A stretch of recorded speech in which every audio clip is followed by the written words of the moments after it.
Everybody, Joe here, Psychedelics today. Just wanted to do kind of a quick recap on the Psychedelics Psychedelic Shine event in Boulder that I went to last Sunday. Daniel McQueen's Medicinal Mindfulness Group put it on, and it was a fantastic event. I really had a great time going, and I really hope they keep it going and do more in the future. I know they do regular smaller events, but this was in the Boulder Theater, which is a substantial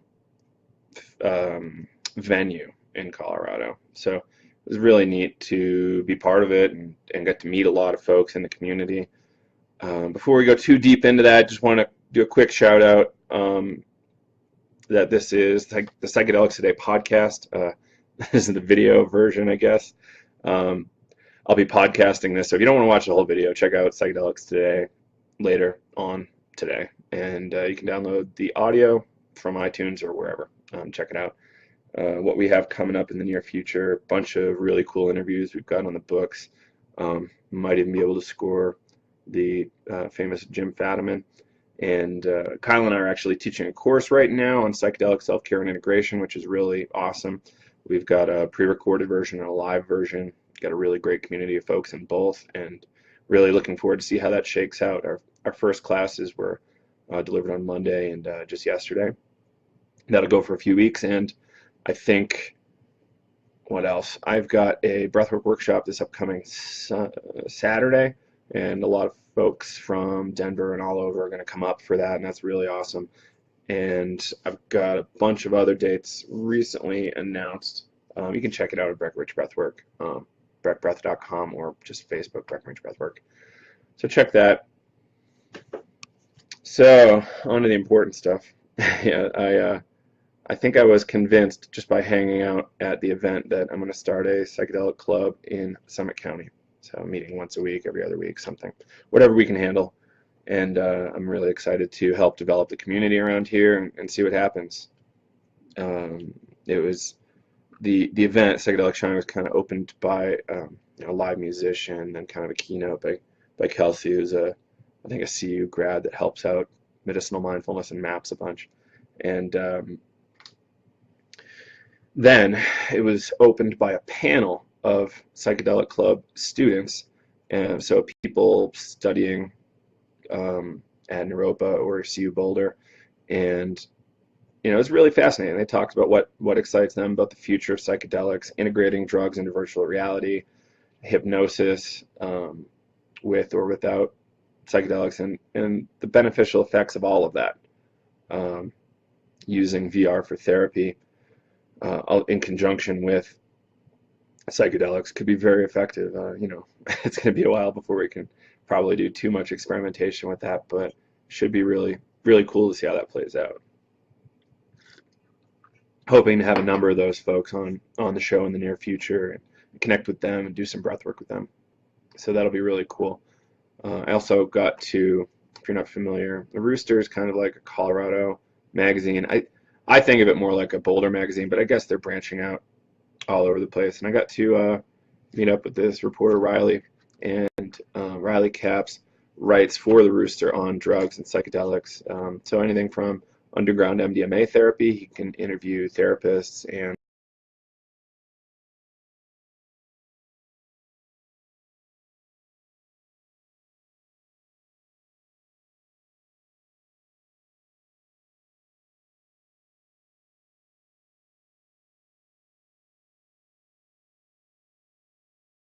reporters come on the show, or sorry, at the event, and see that they're willing to write about a lot of this stuff. That's really neat to me because I always assumed it was kind of underreported. So who knows? Maybe that's changing because the founder of the Psychedelic Club, I think James Casey, was on, I believe it was an ABC affiliate in Denver, talking about his MDMA therapy. So he's written about it too. So really, really kind of cool to see that. What else? Oh, here's the flyer for the event that we got when we showed up. It was really neat. Kind of magical cup of tea, the key on it. Psychedelic Shine. Celebrating psychedelic successes. And yeah, it's kind of the schedule. It's really cool. So yeah, the musical opener was Kimba Aram. It was really neat. Um, Kind of crystal bowl slash didgeridoo. I think she does some live music with medicinal mindfulness. I'm not positive on that. Correct me if I'm wrong, people. But it was really neat to have that as an opener. And the folks in that panel I was talking about, the opening panel, are not listed here, unfortunately. Huh. Yeah, Psychedelic Club panel is what they wrote. But then we had a really cool talk from Daniel McQueen, who you've heard on this show, medicinal mindfulness, kind of cannabis-induced, full-spectrum cannabis. So, blending a bunch of sativa or indica dominant strains together to get a full-spectrum effect, kind of going over your limit and doing it in a nice, safe container with a particular intent. And then the morning session was closed by Rhiannon Havens, PhD, who is a fascinating speaker, incredibly brilliant, and you're going to hear from him on this show for sure. He's got a lot of stuff where he's talking about healing the gut biome, how close the body is to being able to produce massive amounts of endogenous tryptamines or DMT, because you have tryptophan in there, and the gut biome is only like a few things away from a few molecular chemical shifts away from making those tryptamines. So we're right there. So he's really working on that and seems really focused on that, which is really, really neat to me. So what else was going on? Yeah, let me show you some of the swag I pulled up. Really cool vendors there. Gorilla Healing, Cannabis Emergency Relief Fund. It looks like they're doing some stuff supporting veterans with cannabis. There's probably a lot of other stuff going on there. Yeah. Cannabis refugees. There is this concept of people moving to Colorado or states where there's recreational or medical marijuana available because their children have seizures, and CBD, THC hybrids are the only thing that make them stop having seizures. I've met a number of these people that moved to the state for that, and it's really interesting. So there is this idea of people coming here as a refugee. So that's fascinating. So they're working on that. Max from the Trichome Institute, a really interesting guy. They all at the event claimed that Max knows more about trichomes than anybody else. Trichomes are kind of like the flavor in pot. There's around 200 molecules, they said, that make up trichomes in marijuana, but there's thousands of trichomes in other plants. They also gave me this really cool pen.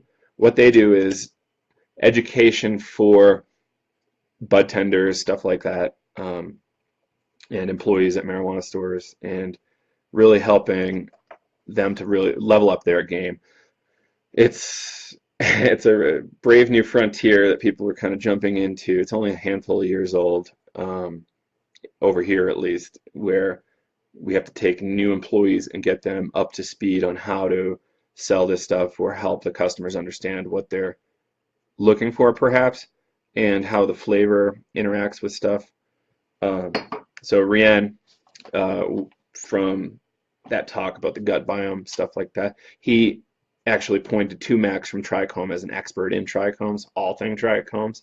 So one question was asked, how do we know, like say for example, we wanted to shape a breathwork or a ayahuasca experience through the use of trichomes, because the concept was that trichomes are actually shaping the way your marijuana high looks and feels. So perhaps there's a way to design that using other plant medicines or breath work, for instance. So really interesting stuff there. Trichome Institute. Check it out if you want to get some professional education on marijuana stuff. Let's see. Yeah, I got to meet Alyssa Gursky. She was on that panel we talked about. She's a student right now with Naropa and doing some MAPS work too with the MDMA study, and doing, I think she just completed her first Groff Transpersonal Training Holotropic Breathwork course. So that's really neat. Yeah, brilliant lady. Got her card. It was fantastic to get people's cards and be able to connect with them later. Alyssa I think is going to be a strong player in this movement for a while. Um, let's see. And then this was unexpected. There is live artists all over the place. And this was the one that kind of impressed me the most. They took the lights down quite a bit. Antlife.space. Antlife.space, yeah. Two-sided card was pretty sweet. What they were doing was creating these paintings, I guess, with galactic-looking backdrops and having an ant farm in the front. It was kind of this commentary on our experience, or Daniel described it this way at least, like we're these 3D, 4D entities, traveling in a three-dimensional space through the fourth dimension, which is time. And, in a sense, we're looking at these ants as if they are us from a higher dimension. So suggesting of higher dimensional entities other than human intelligence is kind of informing what's going on in the higher dimensional realms outside of what we're aware of. Psychedelics might be able to make us aware of that kind of stuff in the future. So again, antlife.space, super neat art. He had like two set up. One was on the side of the stage with some really cool lighting, and one was off in the back in like the vendor space if you wanted to get a little closer to it.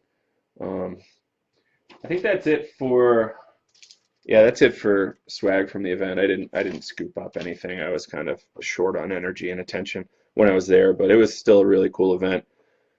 Really, again, appreciate Daniel having me come out to represent Psychedelics today, and got to meet a lot of people. So then there was like a lunch break. They had some music. The band was Nibumbu, Nibumbu, something like that. Nibumbu. And that was pretty cool. And there was some poetry. I got to reconnect with a friend, Matt Bovard, from my Evolver coordination days. He's running a poetry group and magazine called New Revolutions, KNEW Revolutions. Check him out online. He's a pretty good poet and putting out a lot of stuff that could be of interest to you. If you're deep in this world and appreciate poetry, you'll probably appreciate what's going on there. And the magazine, keep an eye out for it. It's going to be pretty interesting. A lot of great art. I got to see a demo, a sample copy, and it's really nice looking, and I think it's going to be great. So opening the afternoon session, somebody that blew me away, Carla Clements, PhD, transpersonal counseling professor at Naropa, and independent rater for the MAPS Phase 3 study. So she's going to be in charge of one of the Phase 3 MDMA sites, and she also got to do some of the, I think, Phase 2 work that was going on in Boulder, maybe also the Phase 1.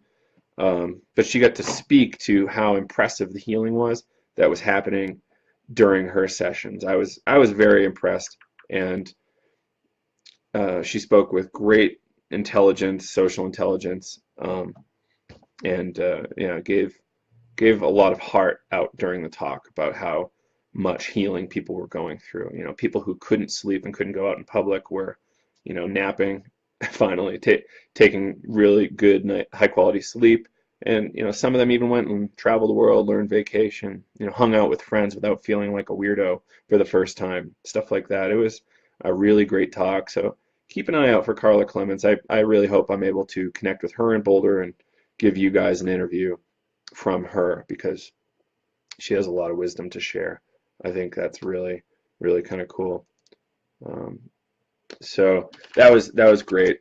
And then Daniel McQueen of medicinal mindfulness, who I've spoken about a lot already, kind of jumped into these two concepts of naming the substances a little different, because his work with medicinal mindfulness, it doesn't really look like what people are doing traditionally with marijuana. They're doing high doses, full spectrum blends of marijuana, and doing it in an intentional way. It doesn't look like at all what's traditionally thought of as marijuana use. So that he wanted to come up with a name, and he's calling it trans cannabis now, because it's kind of beyond the realm of what we usually consider cannabis use.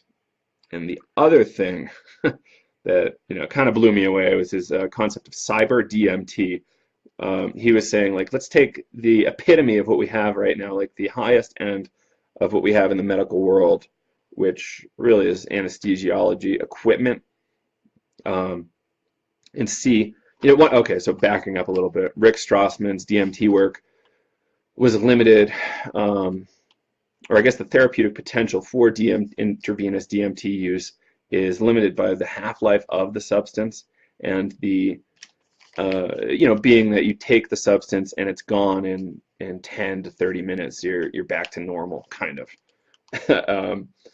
So his idea is, let's set up this whole, he had this whole dialogue about space exploration, and the impulse of psychonauts is really the same as for astronauts. Like, how do we create a NASA for psychedelics, for instance? So it's going to be a little while legally, but he was encouraging folks in the room, there's a lot of young people there, if you're going to be a doctor, be an anesthesiologist and be ready to use this high-end anesthesia equipment to create a steady dose of DMT in your system for as long as you choose. Really intense, but also it pushes the limits of what we think is possible. Because in ayahuasca, you're not reaching those same concentrations of DMT in the blood. It's a very different thing. But what happens if you stay in there for an hour, 5 hours, 8 hours, or longer? What would we discover? What if we had these high-end astronauts, psychonauts that were very well trained, very experienced, and could handle it and come back and integrate the experience safely? Hopefully. What if we did? And then let's have some sort of container to make this possible. And there's a really good chance we'd learn some very interesting things, at the very least, about the brain, if not the universe. So Daniel spent a while talking about that and how that could be achieved in the future. And I was really happy to hear that he said breathwork had a part to play in that. Because how do we, right now, legally train people? And it's through breathwork or cannabis. And they're both very kind of different medicines. Breathwork being more body, maybe, cannabis also being body-oriented, psychedelics, but breathwork being more about clearing out stuff in your body, so that when you're in these more highly charged states, that you can handle them more safely. So that was really neat to hear. I really appreciate it. And then Dennis McKenna jumped in and started blowing all of our minds, talking about how the primate brain, it's a talk you may have heard before, the primate brain really just boosted in size substantially after we started using psychedelics. And it's still kind of a theory, it's not totally proven, but it seems to make sense. How else did rapid evolution occur on the scale of thousands of years versus millions? And it's really important to think about. Then maybe we can keep using this stuff because psychedelics got us into this mess, through increased brain size. Maybe we can continue to use it to get us out of this ecological, social catastrophe scenario we have going on.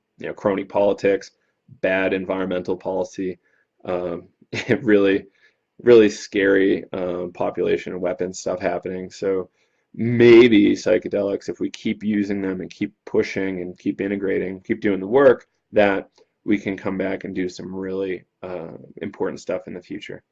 And that was kind of the gist of his talk. There's a lot more to it.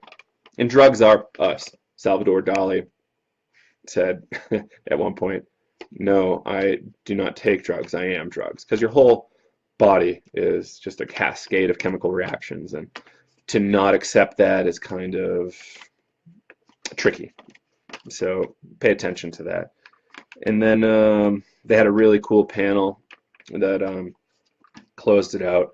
Daniel, McQueen, Rian, Carla, and Dennis McKenna sat on this panel and fielded questions from everybody, and it was kind of neat. I got the opportunity to ask Dennis McKenna about what he has been up to and what are his thoughts on the cyber DMT. So his thoughts on the cyber DMT is it's interesting. It'll probably eventually happen, but what's the actual use? Like, why would we want to do that when we have mushrooms, which are kind of effectively orally active DMT? And we can do it now.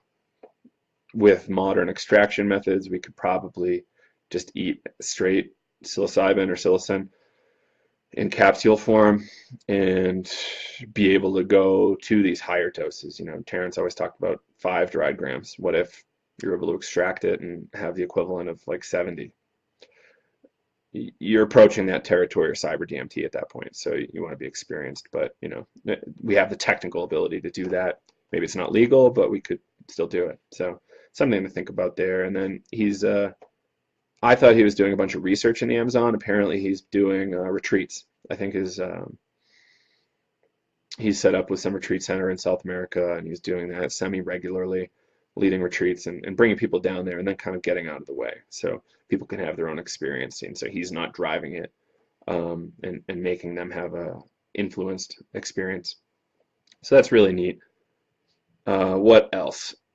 The panel was interesting because people were talking about all sorts of different things. There's a paraplegic guy who has nerve pain now, like substantial, I think, spasms and seizures when using any psychedelic drug, which I've never heard of before. He's kind of a recent paraplegic, so maybe there's some nerve stuff going on that needs to clear up before he can get back to normal with that, but something to experiment with. And then there was a gentleman with chronic regional pain syndrome, so it's kind of, he doesn't know what's causing the pain. It's kind of neurogenic or maybe even psychosomatic in origin. We don't know for sure, but he was talking about how he used to be able to use drugs fairly regularly, including marijuana, and he can't do it all that well now.